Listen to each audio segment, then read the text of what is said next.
or the learning institution that your child is attending. Make sure you're in touch with the class teacher for those with you, with children in primary school, because today we are looking at the young children, the very young children. Although I'll be covering also up to the age of 2 before they start school. I'll mention a little bit on that. But remember to keep in touch with the school. Remember to keep in touch with the class teacher, the teacher that is teaching your child. And for those with children in secondary school, the subject teachers. If your child is in day school, make sure you attend all the parent evenings that your school provides, so that you can go meet with the class teacher, meet with the subject teachers, and get updates on the progress of your child in the education. If your child is in boarding school, remember to attend the parent consultation days so that you can get update on the progress of your child. And remember, we have also said that it is very important for the children, right from very young age, to receive all-round education. We have told you again and again, education cannot be exhausted. So education is all round, and children need to receive quality and outstanding education all around, in the curriculum, in the extracurriculum, vocational trainings, and all-round trainings starting from home.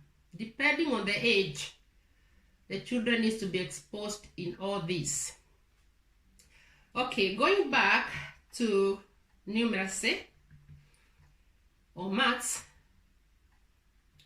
we find that most schools, by the time they are breaking for the term, at the end of the term, when you go for, because most schools will have parent evening as the schools are closing before the children go for their holidays. Most teachers, and especially in primary and also in secondary school, but mainly in primary, what I've observed myself, most teachers will give you a breakdown of the topic that you'll be covering the following term as the school opens the following term. So they give handouts on the topic or topics that the children will be looking at the following term. So it is good to, when the children go on holiday, to starting looking at that as a parent or guardian. If you could, when the teacher gives a handout at the end of the term, as they explain it to you, I'm sure they'll be giving you some resources here and there, or you could ask if you need extra resources so that you can go through it with your child during the holidays. And then as the child is coming back to school to the new term, as they start these topics, they'll have some background knowledge. Again, remember, the school holidays is time for the children to rest, and everything needs to be done in a very relaxed way. It should be fun. When I was looking at on the session on reading and writing, I reminded you that it should be fun. Even in numeracy or maths, everything should be done out of fun. The young children need to enjoy it. It should be introduced in a fun way so that they enjoy it and they get engaged in what is going on. Okay. Once at the end of the term you're given the breakdown or these handouts on what will be covered the following term, of course the teachers will give you some resources. Ask for some if you need to, if you need extra.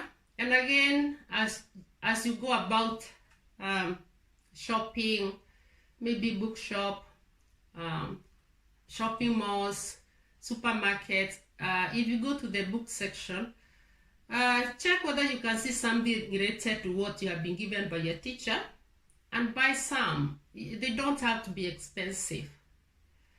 For example, you find charts with times tables, you can buy that. A big chart with timetables, and come and hang it somewhere on the wall where your child can be checking as they go about doing what they are doing. And I gave you an example of myself when my children were quite young.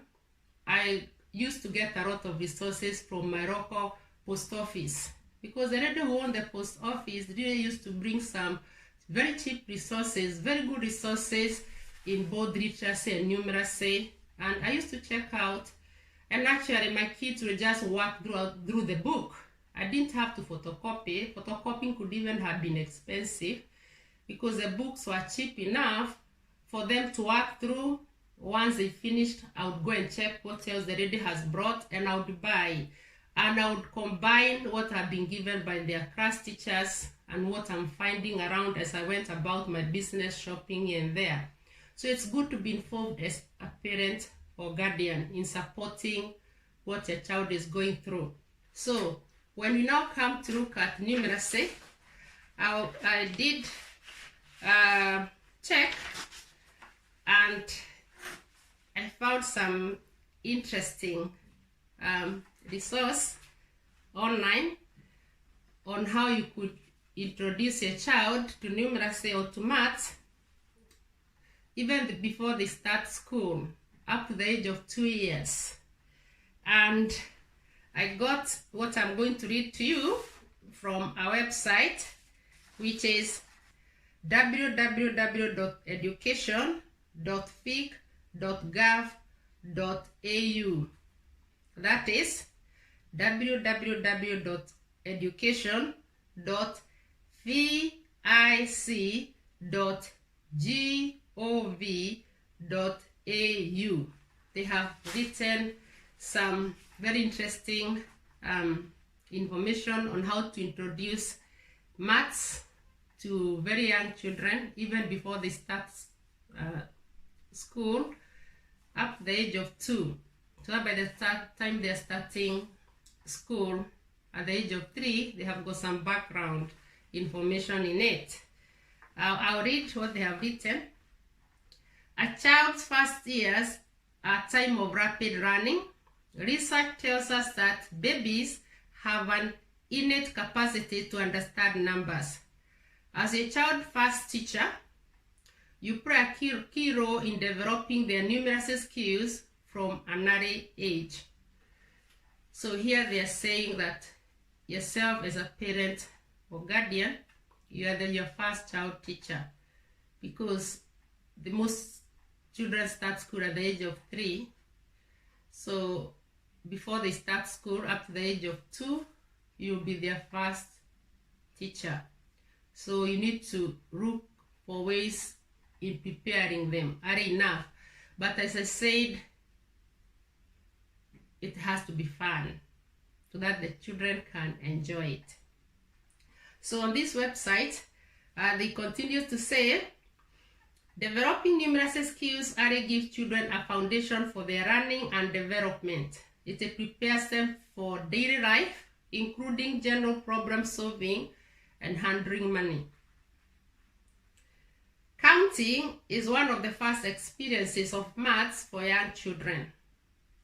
Learning to say numbers can begin with a favorite song or rhyme and the repetition of the number names. Children will often say numbers before they visually recognize and identify individual numbers.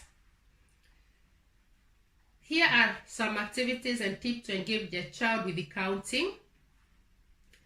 Listen to the counting sequence in these groups of songs and rhymes, which are all on YouTube.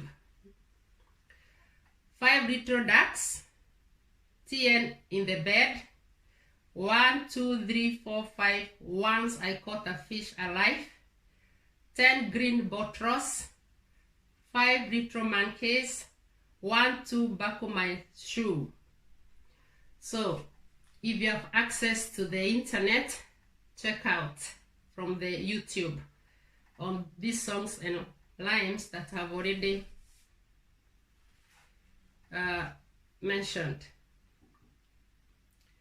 Okay, they continue to write and say, children will begin by counting all objects.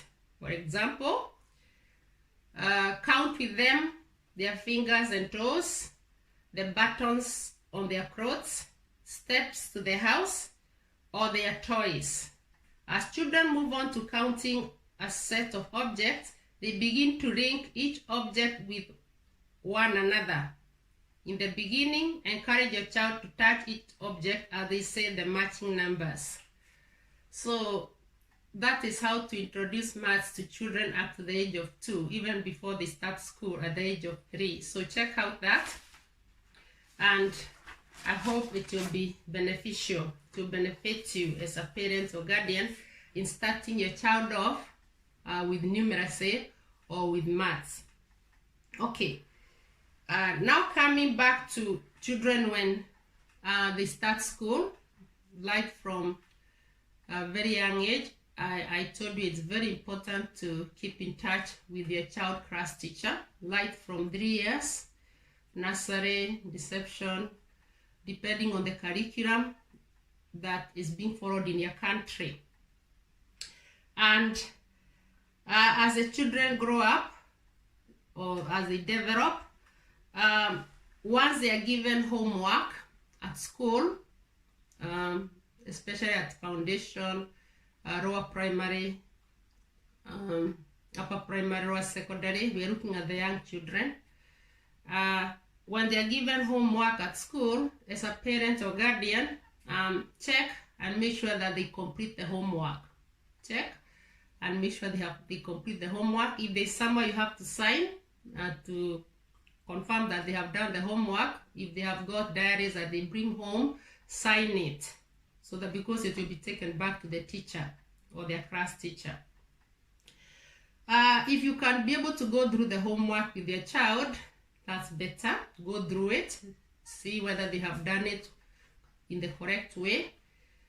And if you can't, do not worry about it. Just encourage them to complete it anyway.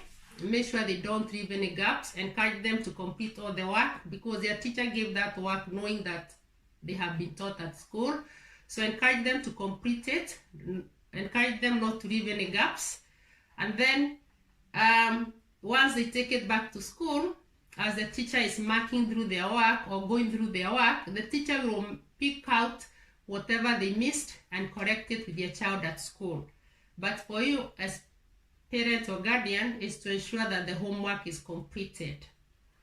Again, if you cannot be able to help out as a parent or guardian and there are other adults or other grown-up children in the home, you can encourage them to check out with their child and see whether they have done it right.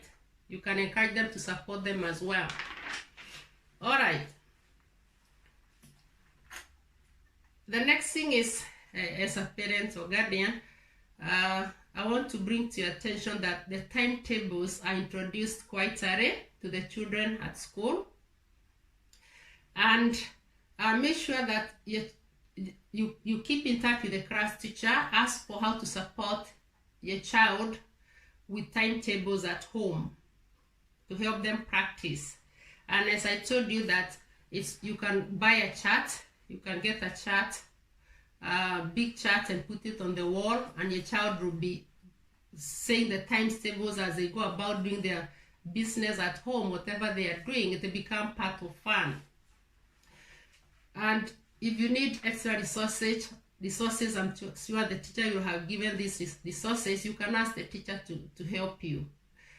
Keep in touch with the class teacher or the subject teacher. That's the key thing. Okay. So children work at different potentials. Some will get it quick than others, but as long as the child is working to their fullest potential, that is what matters most. Children should know all their timetables from 1 to 12 by the age of 8 or by the age of 9 years. So by the age of 8 years, some children will have known all their timetables from 1 to 12, and others maybe at the age of 9 years. But as parent or guardian, and the teachers will be following up, their class teachers will be following up. So as parents and guardians, make sure that you are aware that your child is comfortable with their timetables. By the time they are coming to the age of 9, they know their timetables from 1 to 12 comfortably. because maths develop from timetables. Maths develop in a child, numeracy developed in a child by knowing all their timetables up to 12 comfortably. And then the rest of the maths, the rest of the complex maths start developing from there. We find that once a child understands the timetables, their timetables up to 12, they understand the rest of the complex topics like fractions, decimals, long divisions, and these hence start building their maths knowledge. So that's why it's important for them to know their timetables when they are quite young, early enough, the age of 8, the age of 9 years.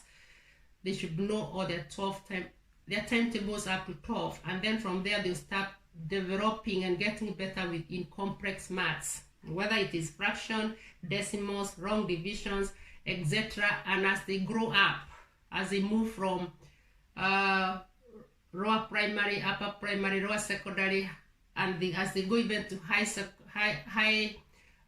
secondary, they continue taking their GCSEs or whatever you call it in your country. At the end of high school, as they go to A levels, if they decide to continue with the maths in A levels, that will be okay when they get the right foundation from very young age. Okay, something else I wanted to bring to your attention as a parent or guardian. Make sure you attend the school maths workshop. Most schools, from my observation, have got the maths workshops where the class teacher, right from very young age, I remember attending my children maths workshop from nursery, where the class teacher, all the way from nursery going up to the end of, especially the lower primary school, where the class teachers would invite the parents and guardians to come to school and spend 2 hours where the parents or the guardian work with their child and the teacher come around and guide the children, so the students what to do, and the parents are there. So once you attend this workshop, you get to know how to support your child when you're at home with them. So it's important to attend the workshop, the maths workshops. And if you're listening to me and this facility of maths workshop or any other subject workshop, but here I'm concentrating on maths, are not available in the school or the learning institution where your child is attending, you need to ask the class teacher whether it can be started or it can be introduced.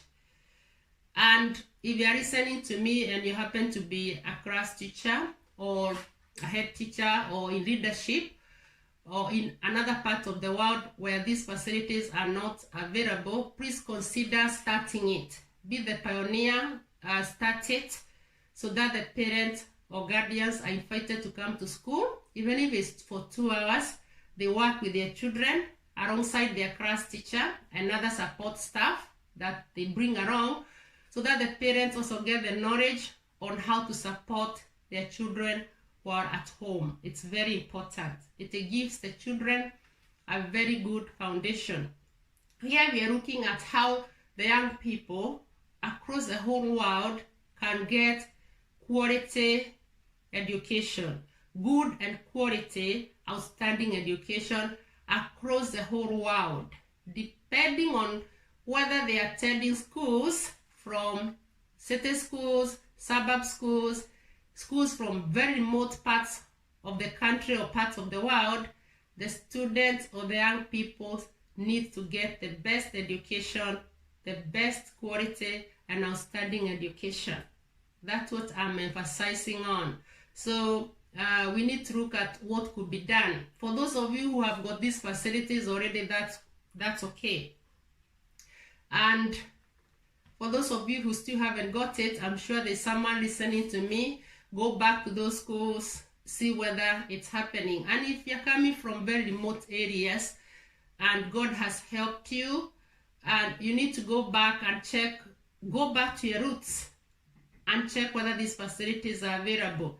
Because for me, when I was growing up, we didn't have these facilities where our parents could be invited to come to school and work alongside us as students in our workshops. We didn't have that, but things change, education change a lot with time, so you need to go back and check whether these facilities are there. See what you could do to support the young people and the parents or their guardians, with their parents and their guardians.